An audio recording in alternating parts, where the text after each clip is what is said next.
Bonjour, bienvenue dans le Parole Actu numéro 138, l'ouverture de la Semaine Bleue à la ville du Gosier. Donc, nous allons tout de suite interroger Madame Bahado, vice-présidente déléguée du CCAS. Bonjour, Madame Bahado. Bonjour. Bienvenue. Donc, je vais vous poser quelques questions sur cet événement. Donc, vous allez pouvoir me dire quelles sont les actions spécifiques qui mettent les personnes âgées en valeur cette année. Eh bien, bonjour à tous, merci d'être présents aujourd'hui. Donc effectivement, au cours de la Semaine Bleue et au cours de l'année, nous mettons en avant nos seniors par le biais de plusieurs actions, donc dynamiques et pertinentes aussi, puisqu'il faut s'adapter à leurs besoins. Donc on aime les hommages, particulièrement au CCAS, les mettre en lumière. Donc nous avons l'hommage aux centenaires. À chaque date d'anniversaire de nos centenaires, nous leur rendons visite avec un présent et on constate qu'ils embellissent d'année en année. Voilà. Nous avons aussi eu la participation cette année d'un groupe de seniors au Tigosier-Val, donc le carnaval des enfants au Gosier, qui a permis, au-delà du côté festif, une activité physique que l'on sait très importante aussi dans la promotion de la santé, de la prévention de tous les risques. Voilà.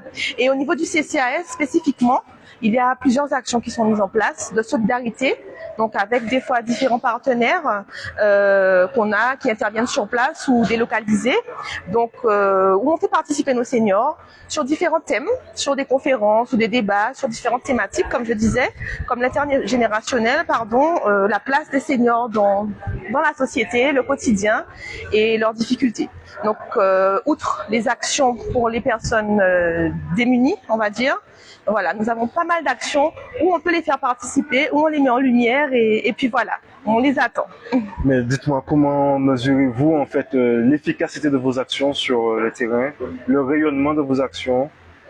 En tire-t-il une satisfaction certaine? Sont-ils satisfaits, nos aînés?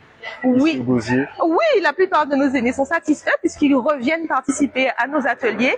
Ils sont dynamiques et volontaires. Donc on a pas mal de personnes qui participent, comme je disais. Au niveau de l'hommage des centenaires, ils sont très contents de recevoir l'équipe du CCAS et de la ville. Ils sont heureux de pouvoir voir qu'on leur porte attention, voilà, sur ces moments importants. Et puis, dans l'ensemble, ils sont très satisfaits. Nous avons de très bons retours au niveau de nos participants et des familles également. Voilà. D'accord. Voilà. En tout cas, merci Madame Bahado. Je vous en prie, merci à vous. À une prochaine fois. À bientôt, merci. Merci beaucoup à vous aussi, merci. Donc, nous allons poursuivre avec Madame Katie Corinus, directrice du CCAS. Veuillez patienter quelques minutes, elle arrive. Oui. Bonjour Madame Corinus. Bonjour. Donc cette Semaine Bleue démarre sur les chapeaux de roue.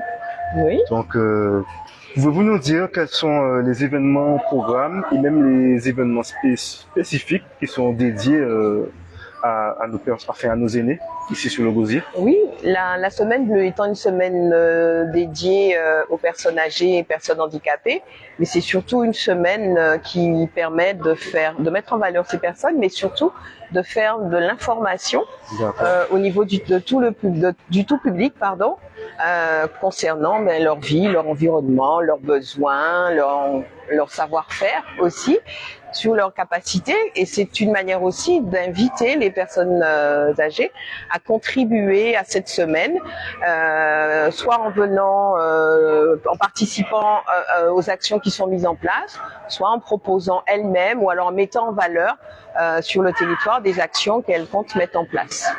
D'accord.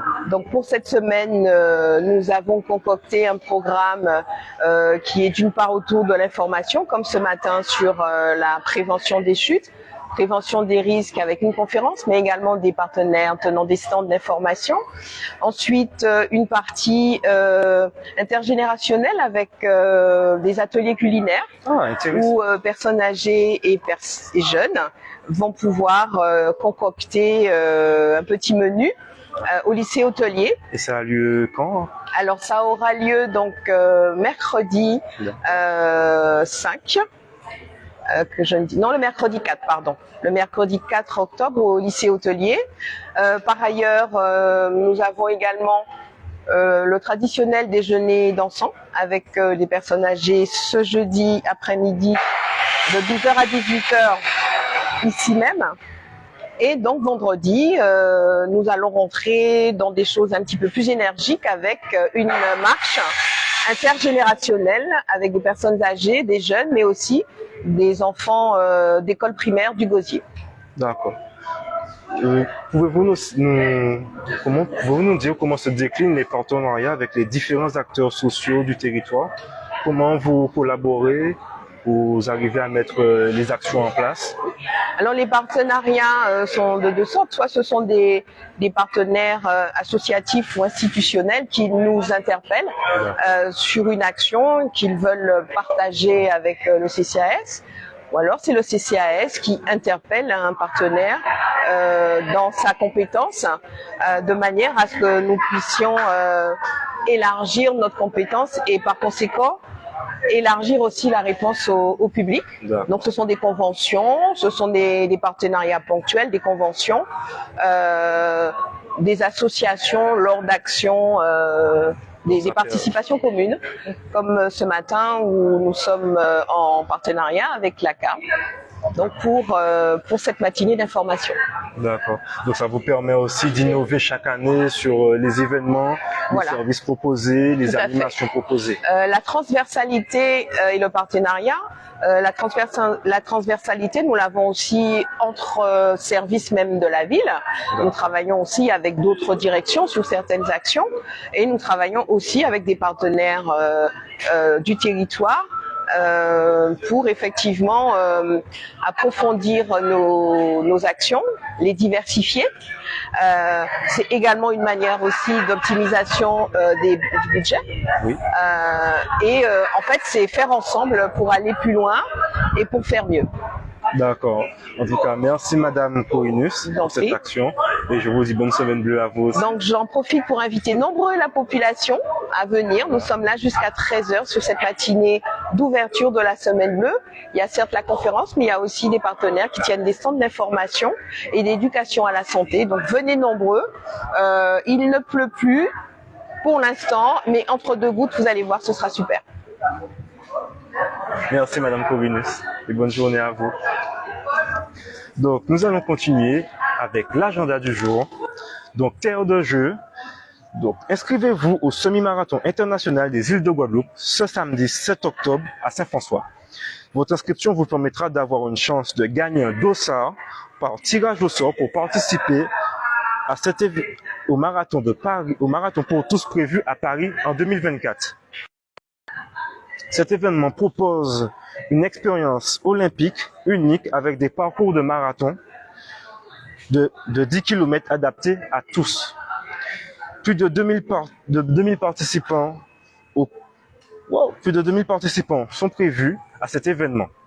Donc n'hésitez pas à vous inscrire sur le site de l'ACAR, sur le site de l'ACAR pour le semi-marathon international des îles de Guadeloupe ce samedi 7 octobre à Saint-François. Ensuite, nous allons continuer avec l'élection de Miss Saint-François. Donc, n'hésitez pas à poser votre candidature avant le 4 novembre.